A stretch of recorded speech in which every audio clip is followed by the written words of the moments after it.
Қайырлы күн, жас түлек. Бүгін сіздермен нақты былтырға келген есептерді талдайтын боламыз.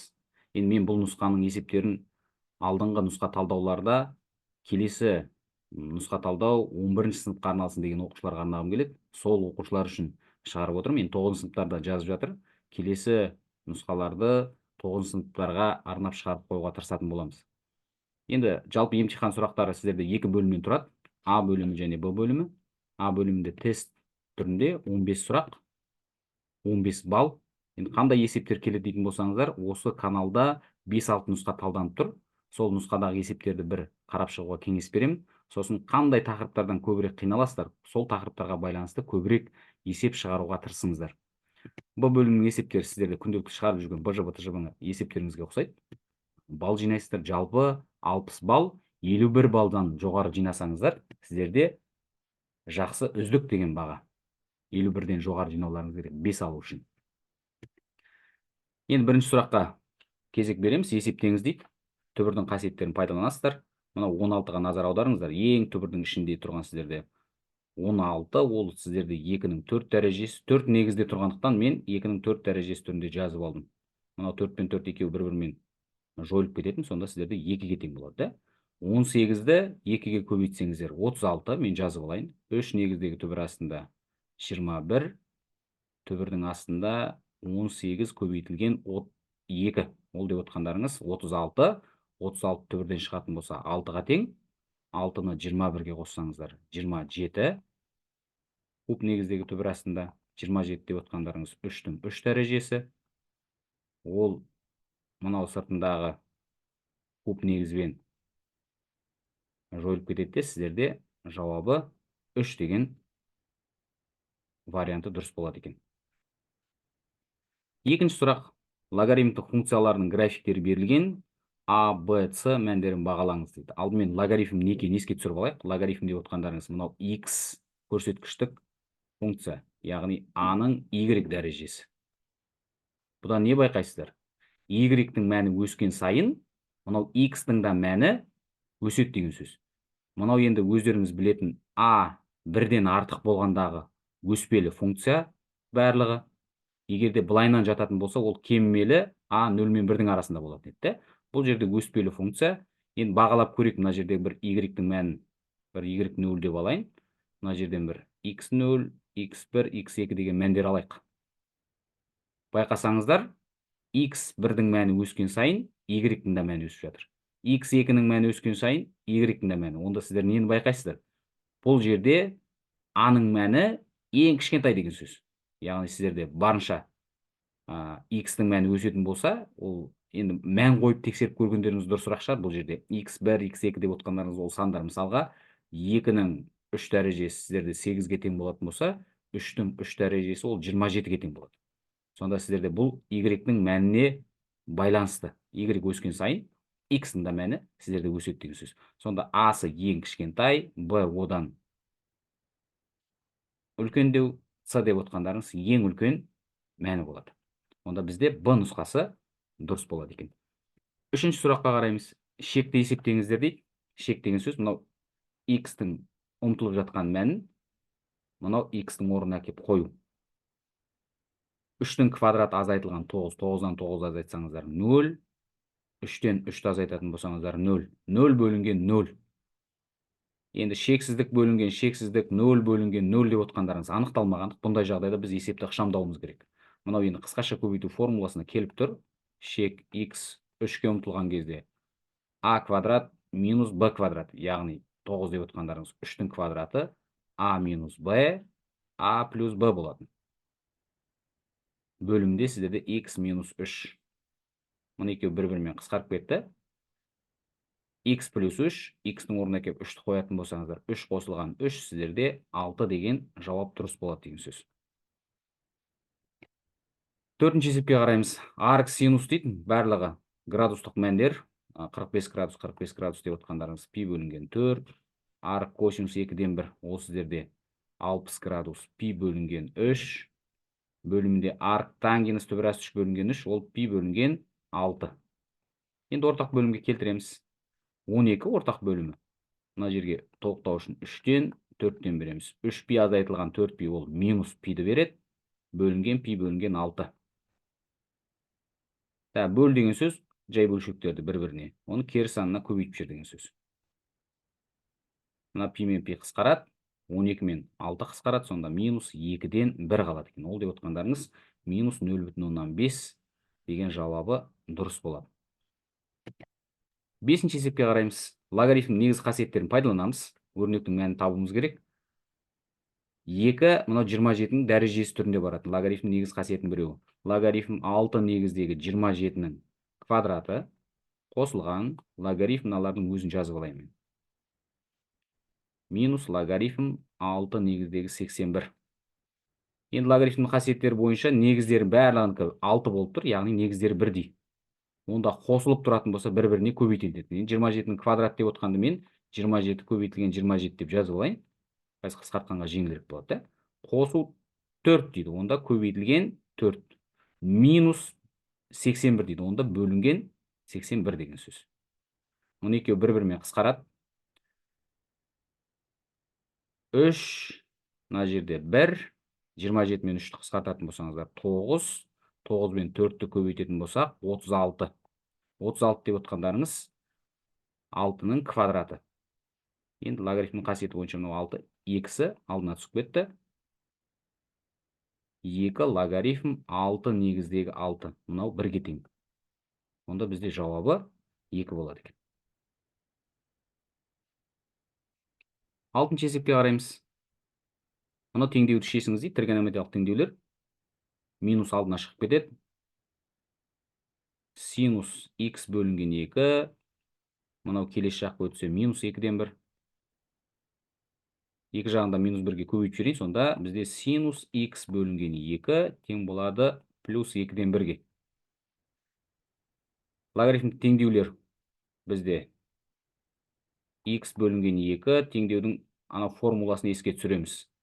Минус 1-дің n дәрежесі арк синус 2-ден 1. Арк синус 2-ден 1 деп отқандарыңыз пи бөлінген 6 қосылған пи n. Формула. Бұл формулаларды ұмытып қалсаңыздар еске түсіріңіздер. Бір жерге жазып жаттаңыздар. Формула білмесеңіздер есеп шығару сіздерге қиындық тудырады. Мынау 2-ге көбейтіп жібереміз. Минус 1-дің n дәрежесі 2-ге көбейтетін болсаңыздар қысқарып пи бөлінген 3 қосылған 2 пи n. n тиісті z. Бұл сіздерде в нұсқасы дұрыс болады деген сөз. 7-ші есепке қараймыз. Мынау кесіндідегі функцияның ең кіші мәнін табыңыз дейді. Алдымен y деген функциядан біз туынды алып аламыз, соны 0-ге теңестіріп, кризистік нүктелерін тауып алатынбыз да. 2x квадраттан туынды алатын болсаңыздар, x-ның өзін жазып қоям, мынау x алдына түседі. Бір дәреже азайтатын болсаңыздар, x минус 8x-тан туынды алсақ, минус 8. Осыны 0-ге теңестіретінбіз. 4x минус 8 келесі жаққа өтсе, плюс 8, x тең болады екен 2-ге. Енді осы 2 мынау аралықта жата ма, соны тексеріп аламыз. 2 жатыр, минус 1 мен 4-тің арасында. Онда осы 2-нің мәні, мына 2 мәндерін барлығын орындарына қойып, көп оқушылар мына туынды тапқан жерге қойып шатасады. Біз туындыға емес, мына функцияның өзіне әкеп қоюымыз керек. Функцияның өзінен ең кіші, ең үлкен мәндерін тап деп жатыр. Минус 1-ді әкеп қоясыздар. 2-ні минус 1-дің квадраты, минус 8 көбейтілген минус 1, таңбадан шатаспаңыздар. Плюс 6 тең болады нешеге? Өздеріңіз шығарып көріңіздер. Мына есептің жауабын комментарийға жазып қойыңыздар. Қай нұсқа дұрыс болады? 7-ші сұрақта дұрыс жауабы деп жазып қоясыздар. Қайсысы екен? Так, минус 1-ді қойдық, біз 2-ні де қойды ұмытпаңыздар. 2-ні әкеп қоятын болсаңыздар, 2x-дің квадраты, яғни 2-ның квадраты 4, минус 8-ді 2-ге көбейтетін болсаңыздар, минус 16, енді жазып қояйын, плюс 6. Мынау нешеге тең болады екен? Сосын біз нешенің мәнін? 4-дің мәнін әкеп қоюымыз керек. 4-дің квадраты сіздерде 16, минус 8, 8-ді 4-ке көбейтесіздер, плюс 6. Бұл нешеге тең болады? Үшеуінің ең кіші санын сіздерде, ең кіші мәнін осы есептің жауабы ретінде комментарийдан күтемін сіздерден. Жауап жазып қоюды ұмытпаңыздар 7-ші есепке. 8-ші есептің теңдеуді шығарыңыздар дейді. Бірдей негізге келтіріп алуымыз керек. Мен 5-тің минус 1 дәрежесі деп жазсам, ол сіздерде 5-тен 1-ге тең болады. 5-тен 1. Онда мен минусын алдына шығарып жіберейін. Сонда сіздерде екеуінің негіздері бірдей болады.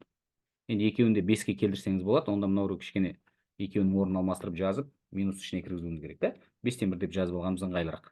Мұны екеуі бір-бірімен көрсеткіштік теңдеулердің қасиеті бойынша бір-бірімен қысқартып жібердік деп айтсаңыздар да болады. Мына екеуін бір-бірімен пропорция бойынша көбейтеміз. 3-ті 2х-қа көбейтсеңіздер 6х минус 3 тең болады минус 2х-қа. Келесі жаққа өтсе ол 8х тең болады плюс 3. Х-іміз онда нешеге тең болады екен? 3 бөлінген 8 немесе 8-ден 3. В нұсқасы дұрыс болады екен. 9-шы есепке қараймыз. Суретте қай функцияның графигі бейнеленген? Енді байқасаңыздар, бұл синустың графигі 0-ден өтіп жатыр, өйткені синус 0-дегі мәні 0-ге тең болатын. Сосын мына жақта ең үлкен мәні 2-ге, ең кіші мәні минус 2-ге тең болады. Бізде мәндер жиыны қандай еді? Синустың, косинустың графиктері сіздерде 1-мен минус 1-ден асып кетпейтін. Онда мынау не істеп жатыр деген сөз? Алдына 2 еселенген синус деген сөз. Y деген функцияларыңыз. Так, енді байқаймыз, мынау синус 90 градустағы мәні нешеге тең еді негізінде? Бізде 1-ге тең еді. Бірақ бұл жерде 45 градусқа тең болып тұр. Онда бұл 2 есе сығылған график. 2 есе сық деген сөз, онда x-ның алдындағы коэффициентін бізде 2-ге көбейтіп жүр деген сөз. Егерде 2-ден 1-ге көбейтетін болсаңыздар, ол 2 есе созды деген сөз. Оны 10-шы сыныпта сіздерде функция графиктеріне байланысты тақырып өткен кезде өткен болатынсыздар. Онда бізде бұл сіздерде синус 2х-тың графигі деген сөз. Егерде сығылу созылуды жақсы білмей жатсаңыздар, онда осы нүктелерді аласыздар да, мынау функциялардың орнына әкеп қойыңыздар. Мен мынау нұсқасы дұрыс дедім.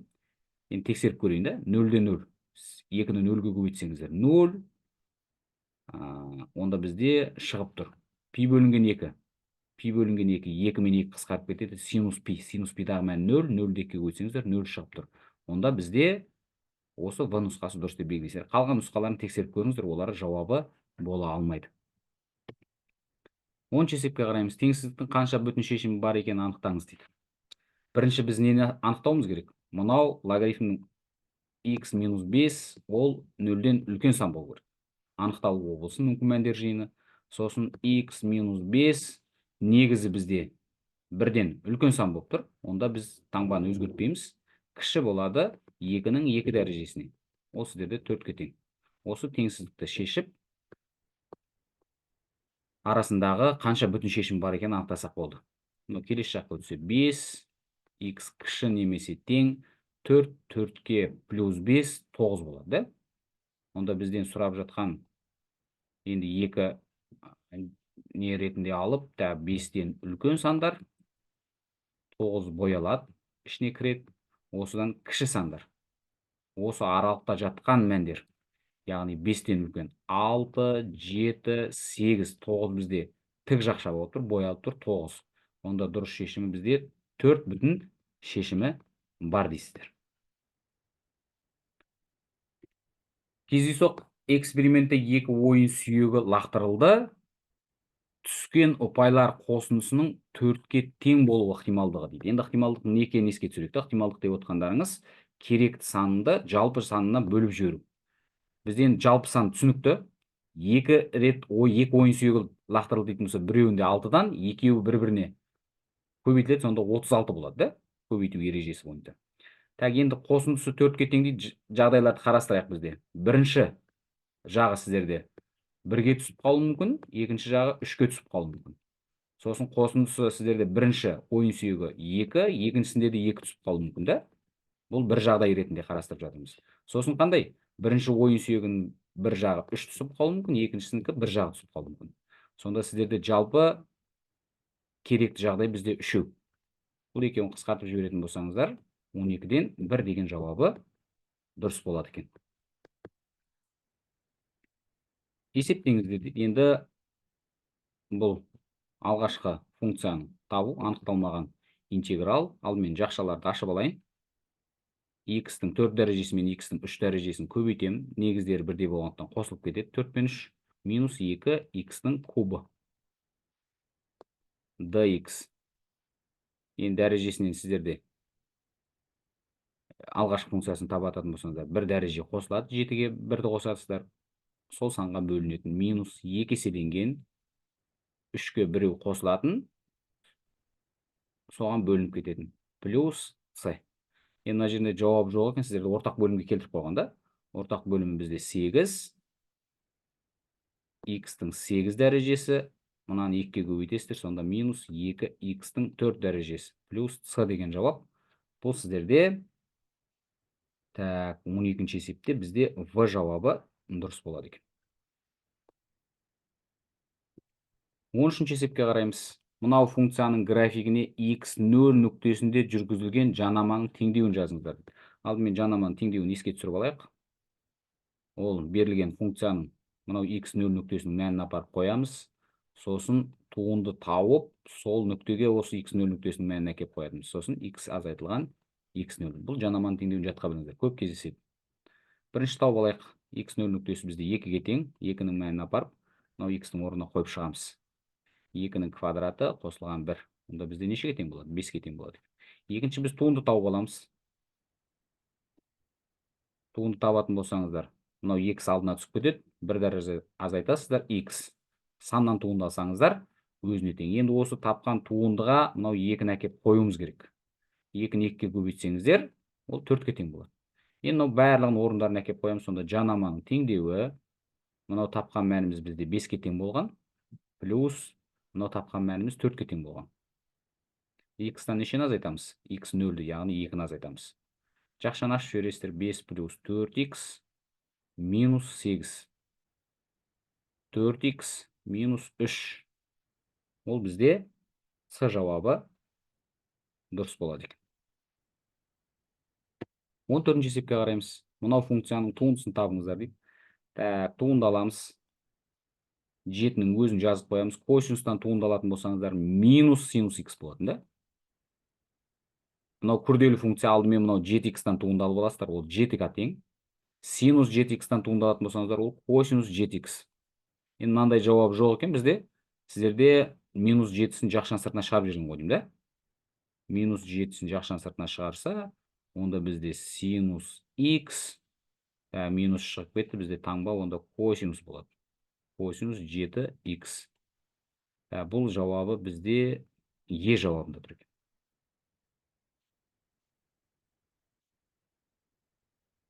Мынау теңсіздіктің шешімін көрсетіңіз дейді. Енді 2-ден 1-ден артық деп тұр. Біріншісін қараймыз енді. Біріншісі артық болатын болса, синус бірінші екінші ширекте плюс болатын. Бұл синус x артық немесе тең 2-ден 1 деген теңсіздіктің шешімі. Бұл бола алмайды жауабы. Мынау дәл сол сияқты кіші 2-ден 1 синус x-қа байланысты. Бірінші екінші ширек таңбасы оң, сондықтан мынау бірінші екінші ширектен алып жатыр.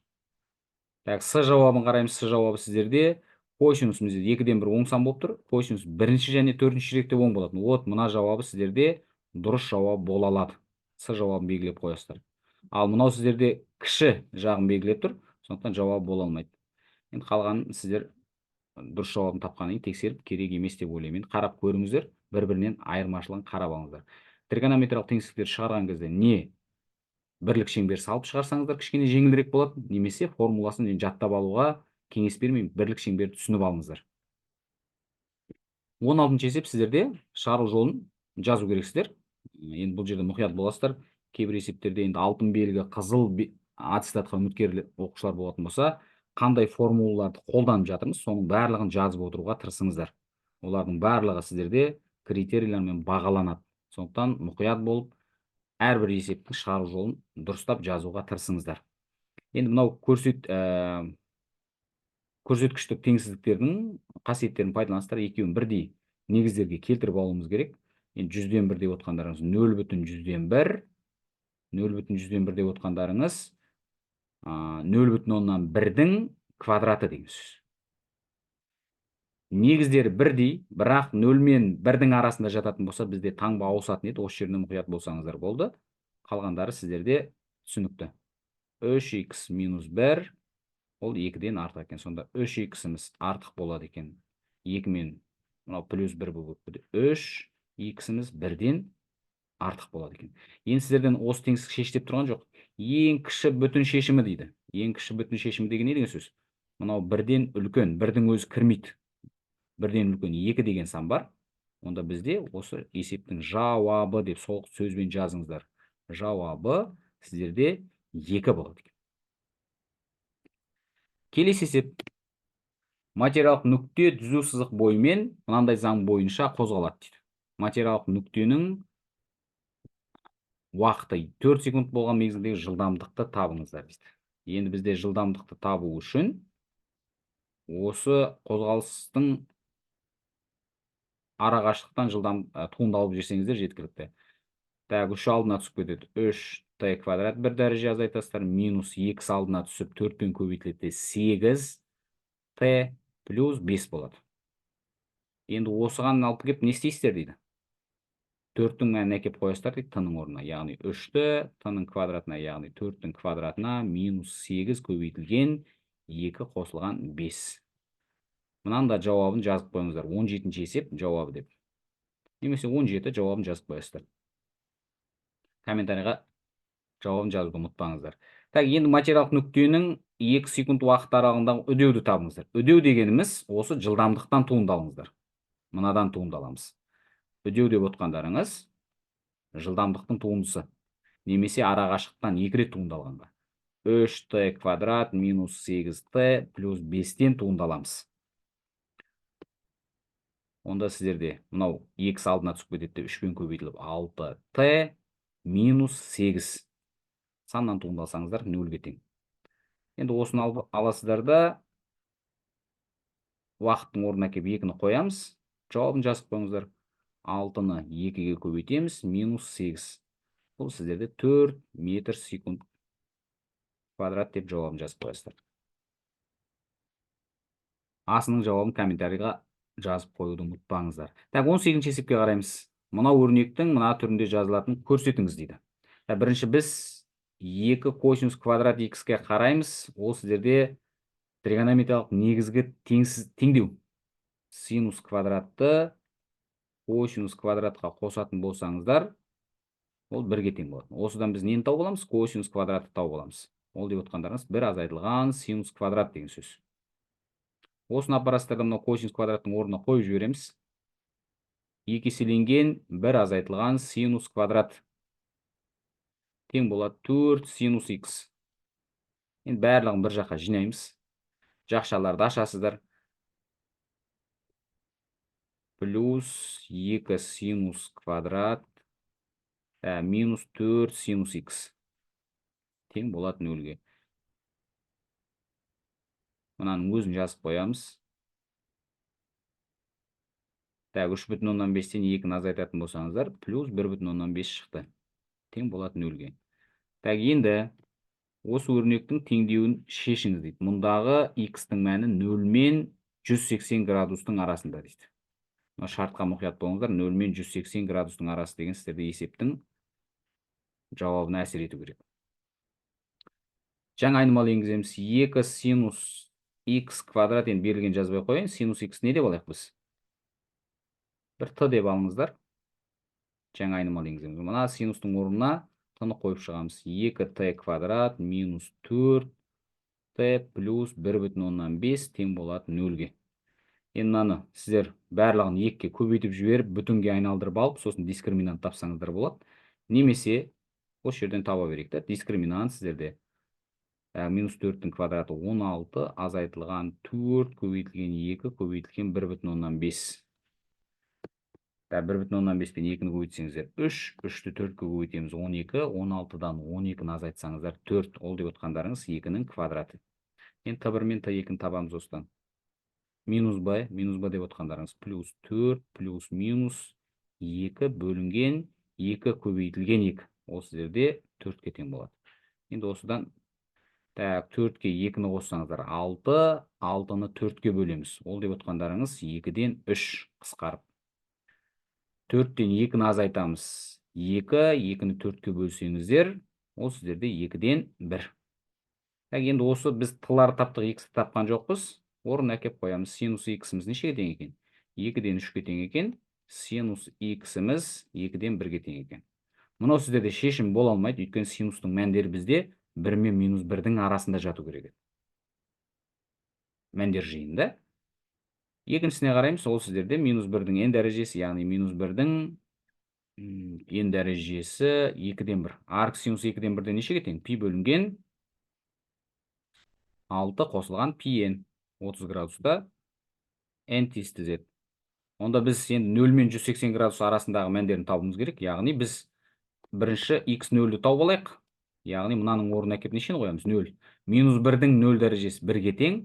Пи бөлінген 6 қосылған 0. Пи бөлінген 6 деп отқандарыңыз ол 30 градус. x0-дегі. Енді x1-дегі мәнін тауып аласыздар.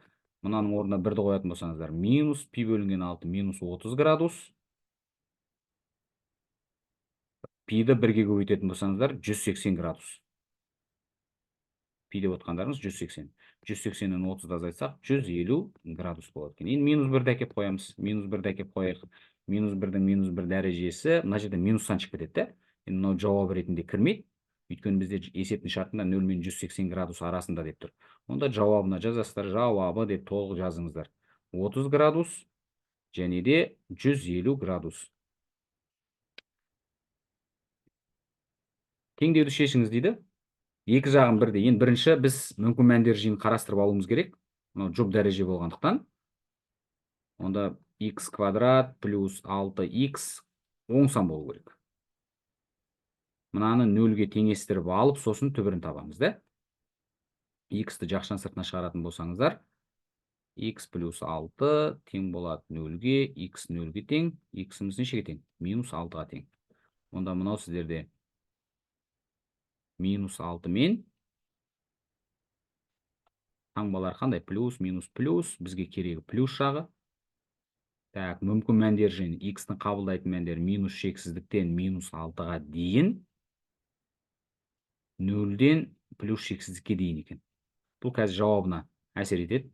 Немесе сіздер теңдеудің екі жағын шешіп алып, тексеріп көрсеңіздер болады. Екі жағын бірдей 4 дәрежеге шығарамыз. 2-ның 4 дәрежесі. Мына екеуі бір-бірімен жойылып кетеді. Сіздерде x квадрат плюс 6x тең болады 2-ның 4 дәрежесі. 2-ның 4 дәрежесі 16, сонда x квадрат плюс 6x минус 16 тең болады 0-ге. Так, енді біз дискриминантпен шығарсақ болады, немесе V теоремасымен шығарып жүреміз. А-ның мәні бізде 1-ге тең болды, V теоремасы бізге ыңғайлырақ. 8 бен 2-ның көбейтіндісі 16-ға тең, бірақ минус 16 болу керек. Таңбаны біз қосқан кезде минус 6 шығу керек. Сондықтан үлкеннің алдына қоямыз, да? Жауабын жазып қоясыздар. Мынау екеуі де мынау аралықта жатыр, минус 8. Мына аралықта жатыр, 2 деп отқандарыңыз мына аралықта. Онда жауабы сіздерде 2 мен минус 8 болады екен. 20-ші есеп сіздерде мынау логарифмдік теңдеуді шығарыңыздар дейді. Бірінші біз қарастырып алуымыз керек мүмкін мәндер жиынын. 2 минус 3x сіздерде 0-ден артық болу керек. Мүмкін мәндер жиыны. Немесе анықталу облысы. 4 азайтылған 3x артық болу керек 0-ден. Минус 3x-іміз артық болу керек минус 2-ден. Минус 3x-іміз артық болу керек минус 4-ден. Екі жағда минус санға бөлінеді, онда таңбалары сіздерде ауысады. 2-ні 3-ке бөлеміз. Таңбасы ауысады, сіздерде 4-ті 3-ке бөлесіздер. Онда мынау сіздерде 3-тен 2 осыдан кіші мәндер. Так, және де 3-тен 4 осыдан кіші.